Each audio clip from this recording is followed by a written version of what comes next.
Hello and welcome to Bangalore International Centre's very own podcast, BIC Talks. Bangalore International Centre is a platform for informed conversations, exchange of ideas, and a space for arts and culture. BIC Talks brings the essence of all that the physical space stands for and more to your doorstep.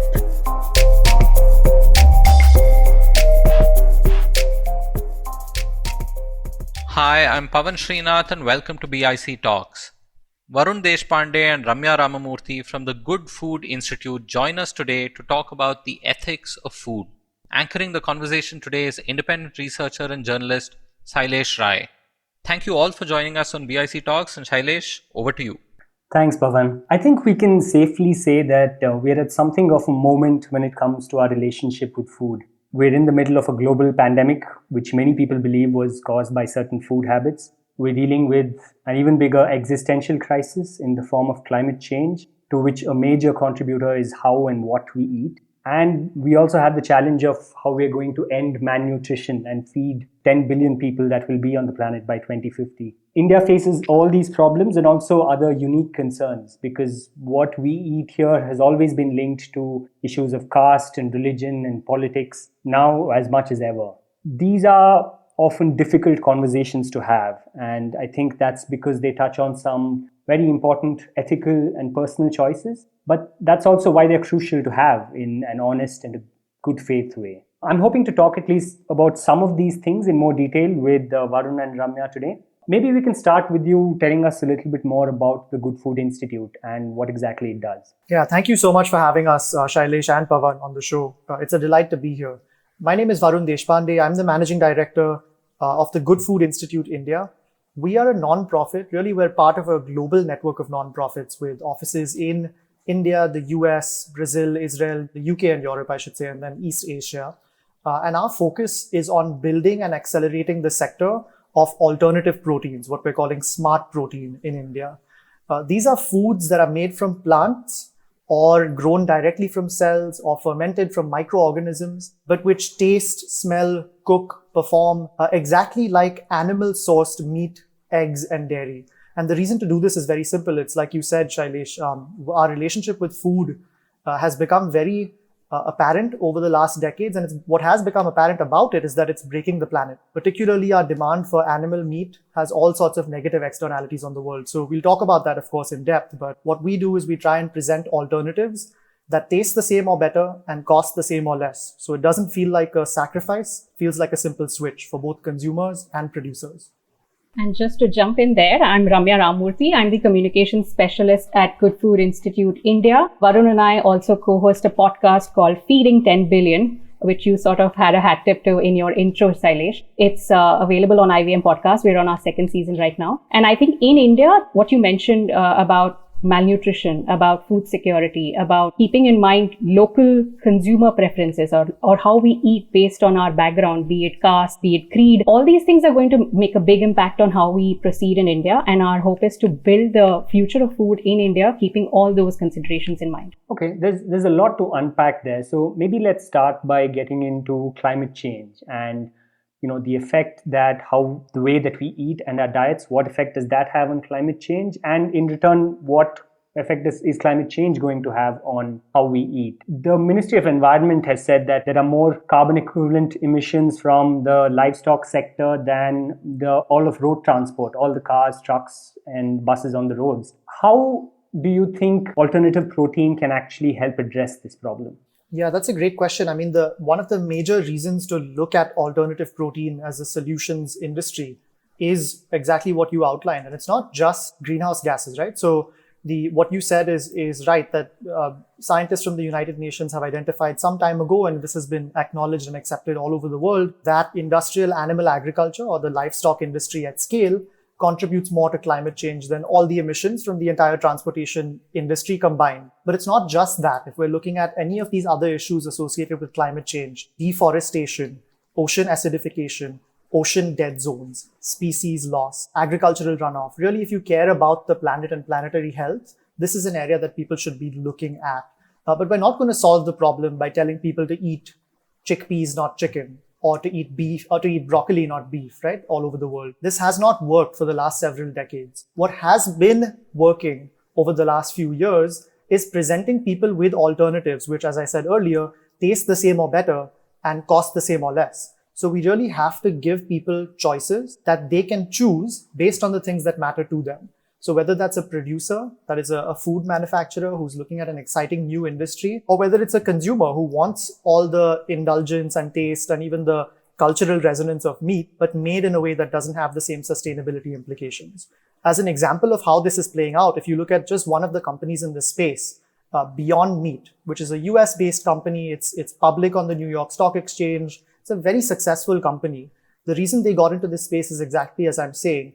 If you replace one of the 3 beef burgers that Americans eat every week on average, and that does sound like a high number, but it's true. Americans eat 3 beef burgers every week on average. If you replace just one of those with a Beyond Burger, which tastes like beef, smells like beef, performs like beef, it would be the equivalent of taking 12.2 million cars off the road or powering 2.3 million additional homes. So it's a theory of change that's playing out in practice as we speak, which is wonderful. One thing we often hear is that this is a problem of the West and of developed countries. How much of this is true in India in terms of land use and water use and the effect that animal agriculture has on these things?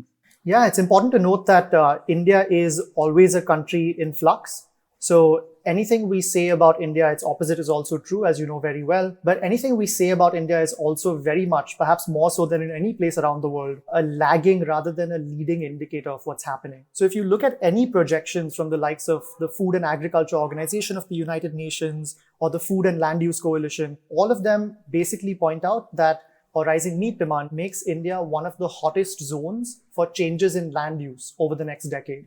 It's one of the hottest zones for poultry demand over the next decade. And we talk to poultry producers and the people who manufacture the equipment that's used to process poultry all the time. And they tell us that they're seeing 25% demand growth year on year for poultry in India over the next 10 years, which is, the industrialization of the animal supply chain is very rapidly taking place on the ground in India. I think I should also state at this point exactly why these problems exist, right? So it's a very simple reason.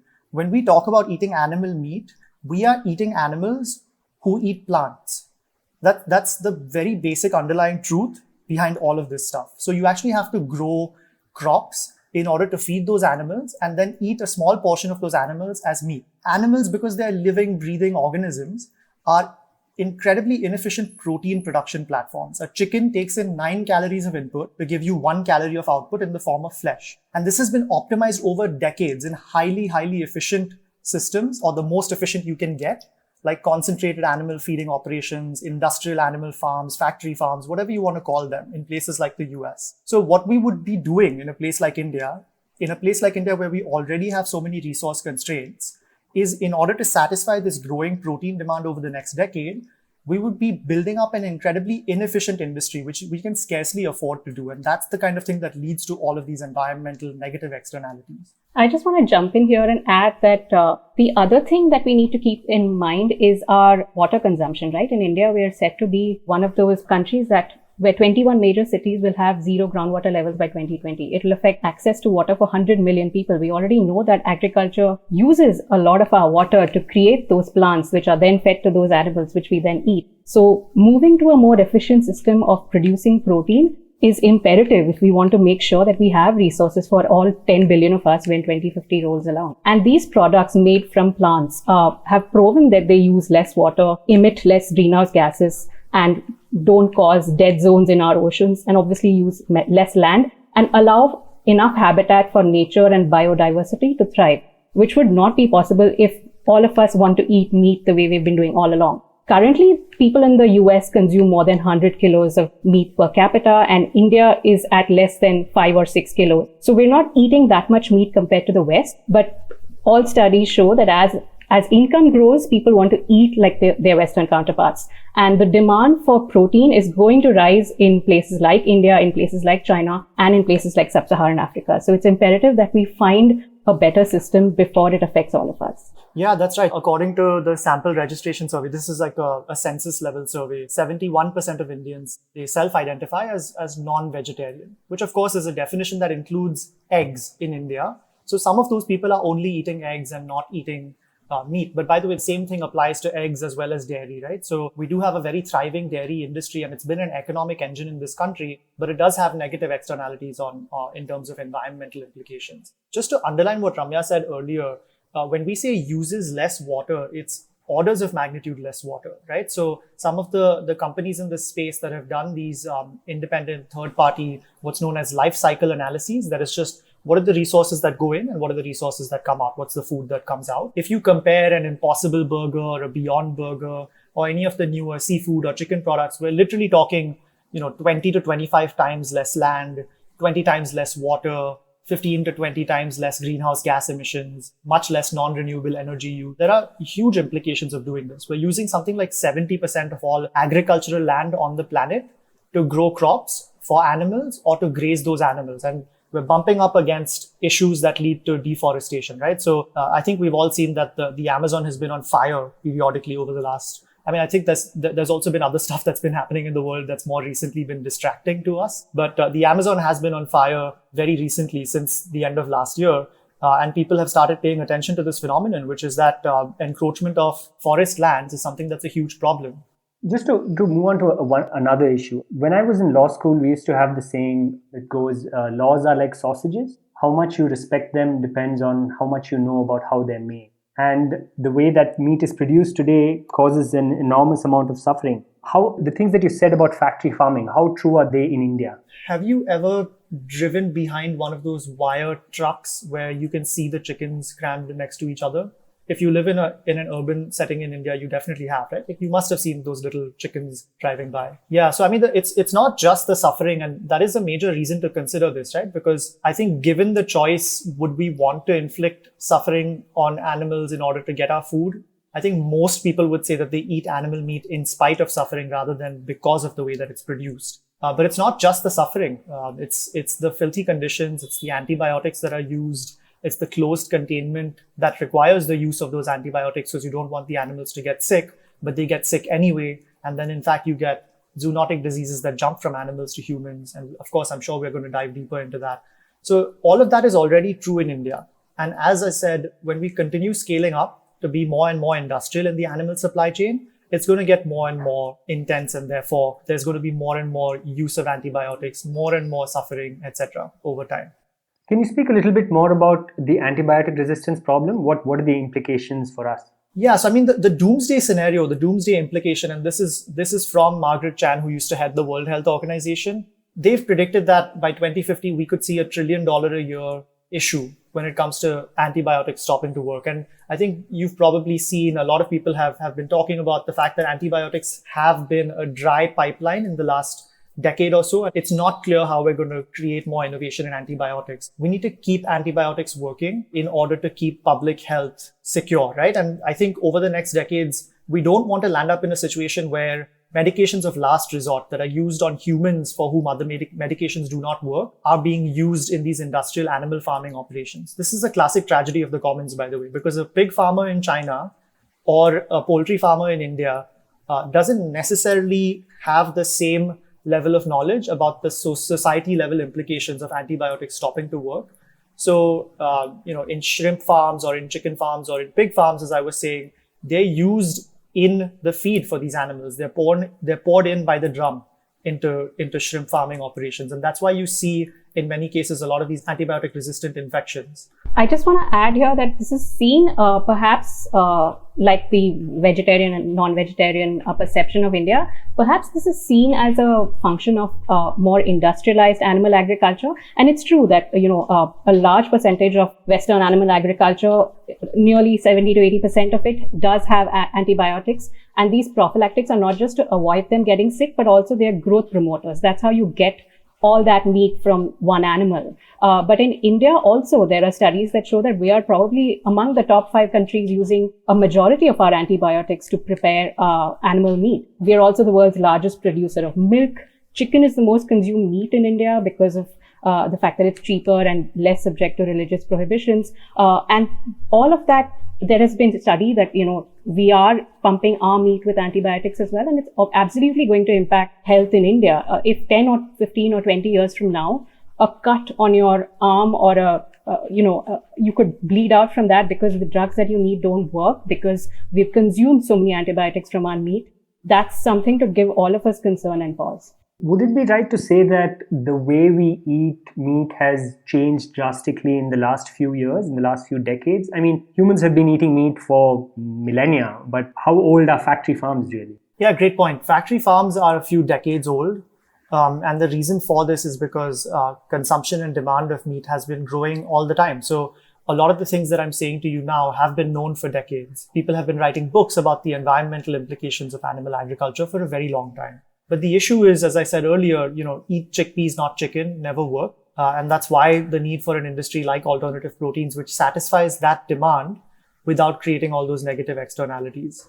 But it's a great point. I mean, the issue is by 2050, when we're feeding 10 billion people, the amount of meat that we need to produce is roughly 50 to 70% greater than what we're producing now. And we simply cannot afford that in terms of its implications on the planet and on human health. Before we get into alternative protein, I just want to probe a little bit more about why we are where we are. I mean, apart from the technology and the breakthroughs that have actually led to factory farms and the kind of systems that have enabled them to become the kind of profit-oriented machines that they are, what role have governments played in terms of providing subsidies to these sectors or ignoring their effect on the environment?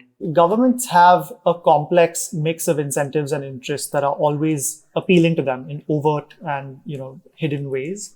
Generally, governments do care about things like climate change, things like public health, and things like economic growth. And these can sometimes be seen as competing propositions, obviously. When it comes to preserving, let's say, farmer livelihoods or let's say other things that can seem like they are best served by entrenching industries that create negative externalities, governments have a tough choice to make. So they have done what you are describing in many places. They have been subsidizing meat, eggs, and dairy industries in order to keep those actors appeased. That being said, of course, we do have, within every government, we have different actors that might appeal on different grounds for different things. So you have, for example, in India, a Niti Aayog, which appeals for, and Niti Aayog, as everyone knows, is the central government think tank of the government of India. They propose that Indians and the Indian government should invest in sunrise industries, right? So I think that there are avenues by which we could appeal to governments, just as has been done in countries like Canada, Singapore, Israel, the US, to create jobs through alternative means, through means that actually steward the planet and safeguard public health in ways that perhaps entrenched industries have not done so. So let's maybe get into how alternative protein works itself. What is it made of and how is it different from, the mock meats that we used to see earlier when we were growing up? Yeah, great point about the mock meat. So it's worth noting, of course, that in places like China, mock meats have existed for millennia. They do have the baggage of being inferior, right? Like they're not seen as a sufficient substitute for meat. Otherwise, we wouldn't necessarily have this problem to the degree that we have it right now. In India, the mock meats or the soy nuggets that have existed for, a long time are perhaps even worse from a sensory standpoint than the Chinese mock meats. So nobody has ever viewed those as a viable alternative to meat. They've always perhaps thought of it as an inferior substitute, right? So it is in fact also used as a quote extender in animal meat sometimes. So in a keema, you might throw in minced soy nuggets and hope that people wouldn't be able to tell the difference in order to drop the price or the cost basis of your final product. What plant-based meats and cultivated meat and fermentation-based ingredients for this sector, what they have done is they've essentially said, we want to take this to the next level.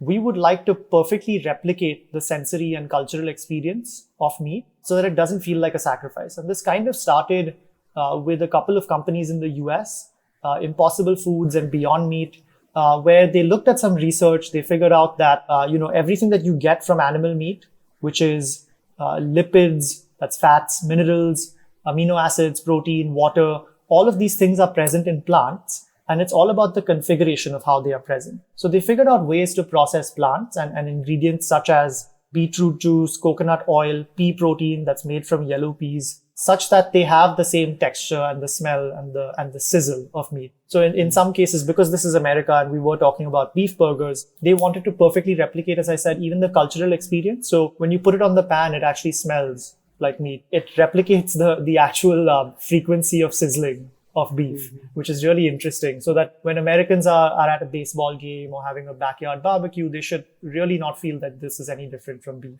That's really the only theory of change that these innovators felt worked.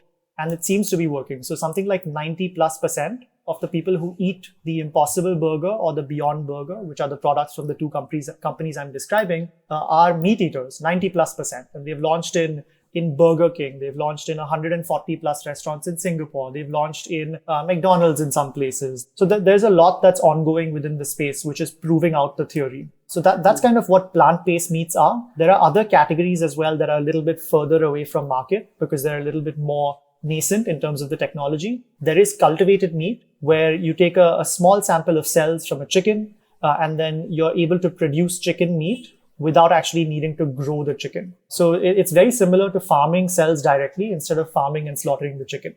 Similarly with fermentation, there are microorganisms on this planet. They're kind of our ancient co-inhabitants on this planet, things like yeast or algae that have really great nutritional parameters, that have really great sensory parameters, meaning that they are nourishing and they taste good when they're grown. So you might be able to make really interesting ingredients as well as final products from algae, like for example, like seafood, which would be really interesting. So you could have a fermentation-based seafood, and seafood is a particularly neglected landscape within the global food sustainability sphere. So that might be a really interesting area to work within as well. Yeah, so broadly, I mean, the overall landscape is very exciting. There's different categories of technologies that are coming to the fore, but it ultimately just has to rest on that question I've been stressing on since the beginning, which is, do consumers feel satisfied, and is it scratching the itch of wanting to eat meat, eggs, and dairy? I think since we don't have an audience, what I can do is maybe ask some questions that I imagine someone who is hearing about this for the first time is likely to have. Things like, hasn't it always been natural to eat meat for humans? Yeah, that is a great question, and it is one that I have heard a few times. So generally, when we're talking about naturalness, humans have transcended naturalness a very long time ago, right? So there is the obvious answer to this, which is, if we're talking about naturalness, we really should be behaving, quote, paleo in every way. We should be living in caves. We should not be wearing clothes to the extent that we do. We should be not practicing relationships in the way that we do. We should be not practicing civility, and we should be practicing violence in ways that our Paleolithic ancestors did, etc. So there are a lot of ways in which we've transcended, quote, naturalness. And I do think that's a major piece of our progress as a species. At this juncture in our history, we have the opportunity to transcend what has been happening over the last decades, which I do consider distinctly unnatural, right? So the growth of these factory farms, these industrial animal farming operations, is something where we have, in fact, interfered to a certain extent with the physiology of these animals, helped them, grow in a way that is using a lot of technology, etc. We've been using technology a lot of ways, and anyone who believes that the meat that they're eating now is the same jungle fowl that used to roam wild in Madhya Pradesh, it's not anymore. It's not even close to that, right? Chickens today have grown something like 4 times in terms of their average mass from even just a few decades ago. So we've transcended naturalness in so many ways. We have the opportunity now within our lifetimes to completely reduce our impact on the planet, reduce our footprint on the planet, to reduce our extractive practices and our unhealthy relationship with this planet. And ensure that we actually have a future, that we have a thriving population through the year 2050, that we're nourishing 10 billion people by then. One thing I often get asked is, don't plants suffer too? It's interesting. It depends on how you define suffering. So suffering is defined in different ways by different philosophers and different people. We do know that the concentration of neurons inside the brain, if organisms do indeed have brains, determines their sort of moral weight in philosophy, right? So if something doesn't have a brain or a central nervous system, it is going to be much, much more difficult for it to feel suffering. So I think that overall, it's quite clear that animals have more, quote, moral relevance than do plants. That being said, if we just go back to the beginning of this conversation where we were talking about how you need to grow all these plants to feed these animals anyways, right? So we're actually going to get way more efficient at feeding ourselves. We'll actually kill way fewer plants by stopping to eat animals. And just to jump in there, if we do end up and we're on path to sort of try and make cultivated or cell-based meat something that's accessible to more of us, currently it's quite expensive, but the company that first made the first lamb burger out of cells, Mosa Meats, Dr. Mark Post, they announced that they had achieved like an 80x reduction in their costs recently. And, maybe something like making cells out of animal cells which do not harm anybody but are made in giant breweries that we know as the places where we get our beer from, very similar to those kind of places, is where we'll get our meat, and that doesn't have to affect anybody then. Have you faced any kind of skepticism from people who think that it's weird to have meat grown in a lab? But that's exactly the thing, right? It won't be grown in a lab. At scale, it would be grown in a brewery, pretty much like the microbreweries we go and get our beer from. It would resemble production of anything at scale. So the term lab-grown meat is actually a bit of a misnomer because it suggests something that's happening in a sterilized lab somewhere where we're producing something. And I want to sort of compare this to how we view IVF. When the first IVF baby was created, all those years back, Louise Brown, I think her name was, there was a lot of speculation that this was completely demonic and this is not the way nature is supposed to go. And she's lived a pretty healthy life all along now. And IVF is a part of our lives. It's how many couples who can't have kids tend to choose to have kids, and it's seen as completely normal. So I think a lot of new technologies face that kind of initial reaction. But I think this one particularly, we will have to sort of see how it goes and ensure that it's accessible and something that is offering people the meat they want at the prices they can afford with the taste that they've grown to love. How affordable will alternative protein be? I imagine that people will have doubts about whether it's only for rich people in cities who can afford it. Will it be something that's more broadly accessible?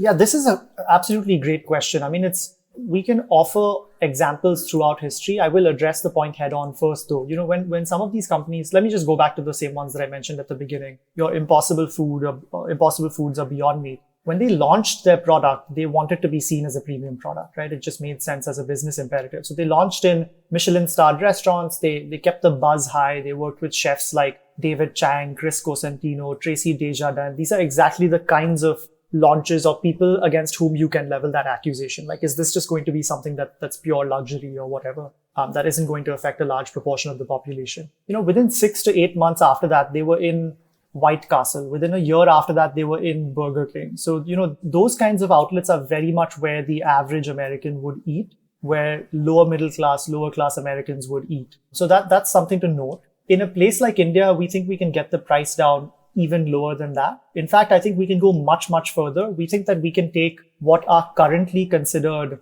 luxury meats, things like bluefin tuna, which is something like $5,000 a pound, and make it accessible and available to everyone. We can make high quality, sustainable protein that people actually want to eat, affordable and available to everybody. The burgers that we talk about in the West, it's burgers in the West because they eat so many of them, as Varun said. In India, it will be Indian solutions based on the palates that we have. And it's obviously, there is no hero dish in India. We have a very diverse cuisine, but it could be the biryani, it could be keema, it could be chicken tikka, it could be a range of dishes from across our country. But just to note here that the burgers, when they first came, were part of like these Michelin star restaurants and very, very expensive. And once they got into the QSR format or the fast food format, they're now down to like $8 a pound. And conventional meat is at $2 or $3 a pound. So they are getting iteratively cheaper and more accessible. And we're hoping that this process is also replicated in India with Indian products for the Indian market. In terms of health, how do these products compare? I mean, when you look at protein or things like B12, which are commonly understood to be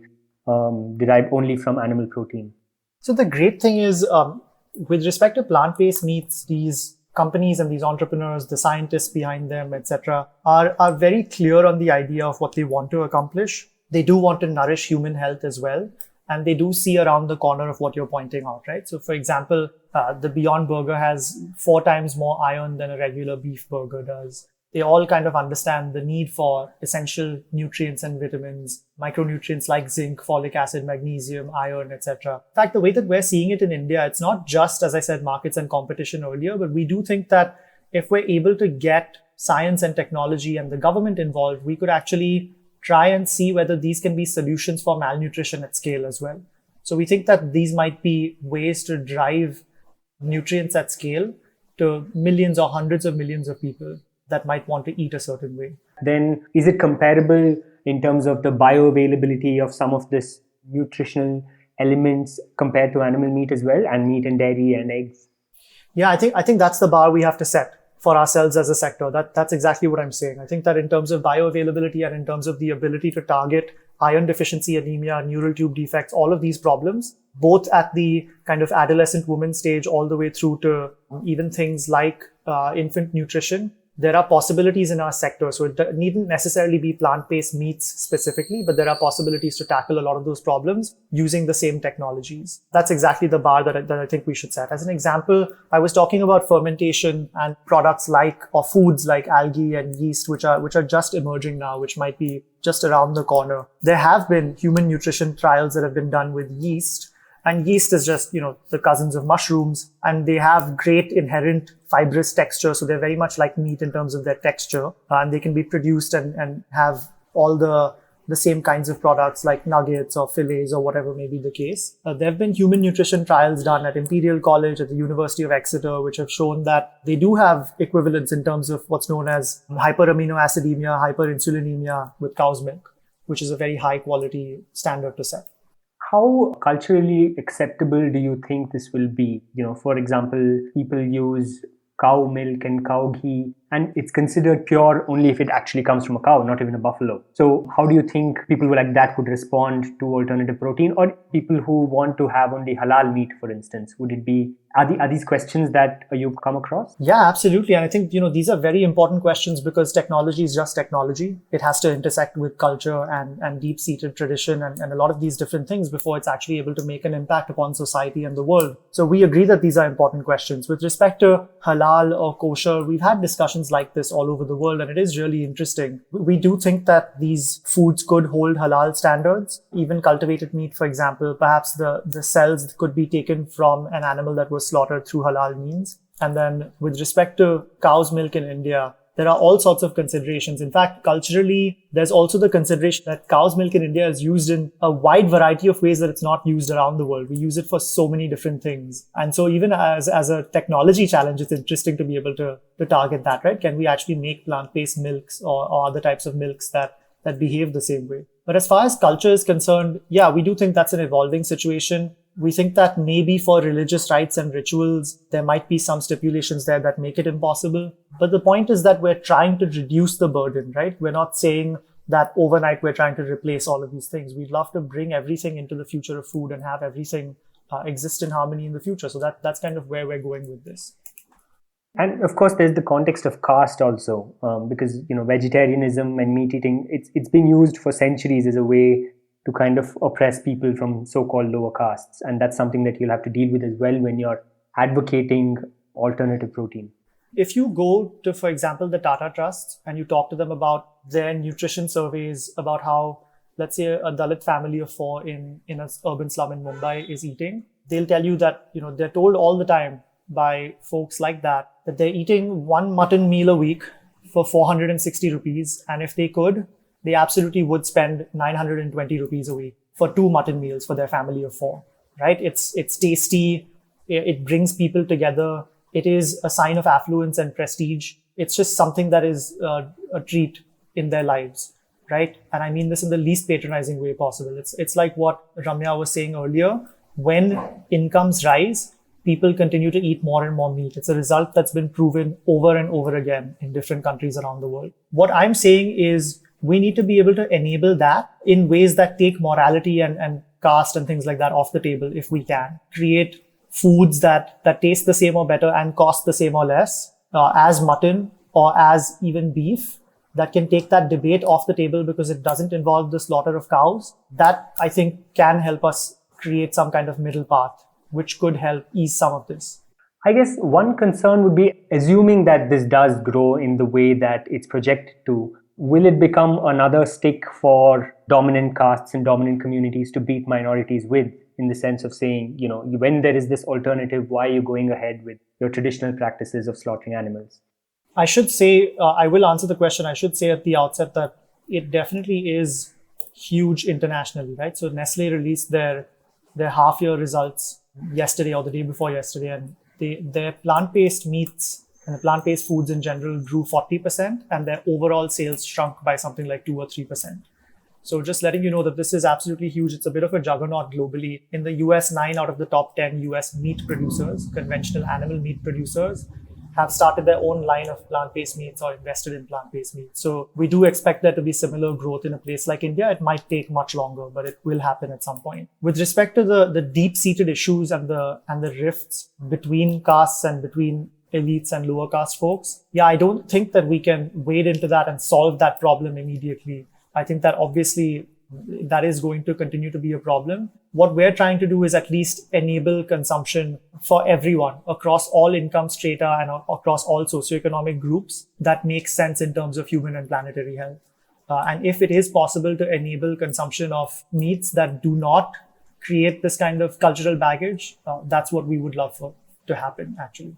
It's not prescriptive. It's about offering omnivores with a better choice. And we see that often people tell you one thing in consumer studies, but opt for something else. What people want is what Varun has said all along. They want taste, price, and convenience. And if we can offer choice to consumers that makes their default choice a better one, I think that's what we're trying to do, rather than offer anything that's sort of superior or better in any way, given that there are these cultural connotations with how important certain foods are in our lives and what they mean for us given our background. So I think the idea is to give people a better choice and make it accessible to them and see how it adopts itself in the market rather than make it prescriptive in any way.